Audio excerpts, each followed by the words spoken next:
नमस्कार, मेरा नाम सम्राट आर्यन है। मैं 20 वर्ष का हूँ।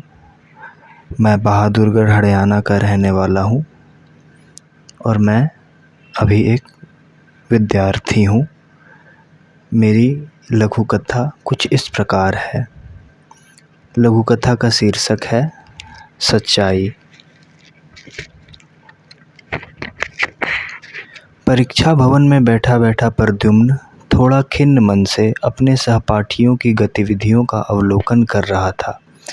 उसकी उदासी का कारण न तो उसकी अपर्याप्त तैयारी थी, न ही उसकी कम नींद थी। वह दुखी इसीलिए था क्योंकि उसे यह बात बार बार चुभ रही थी कि किस प्रकार उसके सहपाठीगण परीक्षा में नकल करने हेतु भांति भांति के उपाय कर रहे थे। कोई कक्षा की दीवार पर कुछ ज़रूरी सूचनाएं लिख रहा था, कोई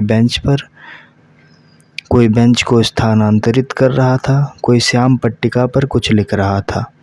बात है उन दिनों की जब प्रद्युम्न कक्षा 8वीं में पढ़ता था। उसने अपने एक मित्र से प्रभावित होकर यह निश्चय किया कि वह एक अंक के लिए भी नकल नहीं करेगा। तब से लेकर आज तक जब वह स्नातक का छात्र है, उसने नकल नहीं की। वह बार बार यही सोचता है कि क्या सार है इन तुच्छ अंकों का जो कि हम नकल से प्राप्त करें।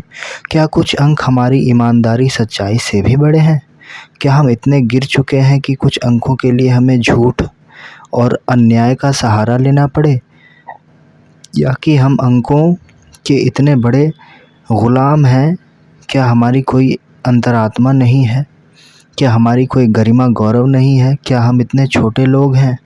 अपनी मनन शैली को सही ठहराने के लिए उसके पास कई ठोस प्रमाण हैं, जैसे कि आज ये बच्चे छोटी छोटी परीक्षाओं के लिए नकल करने के भिन्न भिन्न उपाय करते हैं। कल यही बच्चे उच्च पदों पर आसीन होंगे, कोई डॉक्टर होगा, कोई कलेक्टर होगा, तो क्या यही भ्रष्टाचार आदि नहीं करेंगे?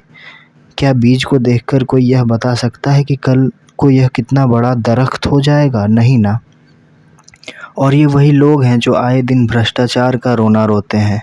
क्या इन्हें खुद में एक भ्रष्ट आदमी नहीं दिखता? वह सोचता है कि समाज की इकाई है व्यक्ति, तो क्या जो भी समाज में व्यापक बुराइयां हैं सूक्ष्म रूप से व्यक्तियों के अंदर नहीं होंगी? बहुत निरीक्षण करने पर वह यह बात की पुष्टि अनेकानेक स्थानों पर पाता है। नेता से लेके एक साधारण नौकर तक में वह उन बुराइयों की झलक पाता है जो समाज में व्याप्त है। जैसे जिस छात्रावास में वह रहता है, उसका जो नौकर है वह कैसे अपने से छोटे नौकरों पर अपनी श्रेष्ठता दिखाता है, कैसे वह उनके साथ दुर्व्यवहार करता है, जबकि यह भी सत्य है कि जब वह काम छोड़कर चले जाते हैं तो मुश्किलें भी इसी को आती हैं, क्योंकि तब सारा काम इसे ही करना पड़ता है। प्रद्युम्न को एक बात स्पष्ट है कि बुराई का बीज हर इंसान में है। हर कोई बस मौके की तलाश में बैठा है कि कब मौका मिले और वह भी किसी का शोषण कर सके, कब मौका मिले और आदमी अपने न्यस्त स्वार्थ की पूर्ति करे। पर इसका उपाय क्या है? कैसे लोग अनीति से होने वाले इन छोटे छोटे लाभों से सचेत हो सकें जो कि इन्हें भविष्य के गर्त की ओर धकेल देगा? क्या उपाय है? बहुत सोचने पर प्रद्युम्न को यही बात नज़र आती है कि आदमी को सुधारने के अनेकानेक उपायों में से एक बहुत ही प्रभावी उपाय यह है कि उसे जागरूक किया जाए, उसे समझ प्रदान किया जाए, उसे सही गलत का वास्तविक अनुभवगत परिचय कराया जाए, उसे अपनी गरिमा का परिचय कराया जाए, उसे सत्य की ताकत का अनुभव कराया जाए, उसे यह दिखाया जाए कि ऐसे अनेक जीवन मूल्य हैं जो कि अनीति से हुए इन क्षणभंगुर लाभों के कई गुना ज़्यादा वजन रखते हैं। ऐसे अनेक प्रकाश स्तंभ हैं जो जीवन में साधने योग्य हैं, जो कि मनुष्य के व्यक्तित्व को एक अप्रतिम बल प्रदान करते हैं।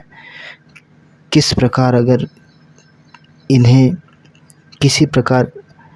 इन्हें भी यह अनुभव हो जाए तो क्या हैसियत रहेगी इस व्यवस्था, इस शिक्षा प्रणाली, इस समाज की जो हमें से गुलामी करा सके। उस समय एक एक आदमी महाबलशाली होगा, उसका अपना एक व्यक्तित्व होगा, अपने होने का एक गौरव होगा। फिर कौन फिक्र करेगा कि कुछ अंक आ जाएं, उधार ही सही कि कुछ पैसे आ जाएं, रिश्वत से ही सही।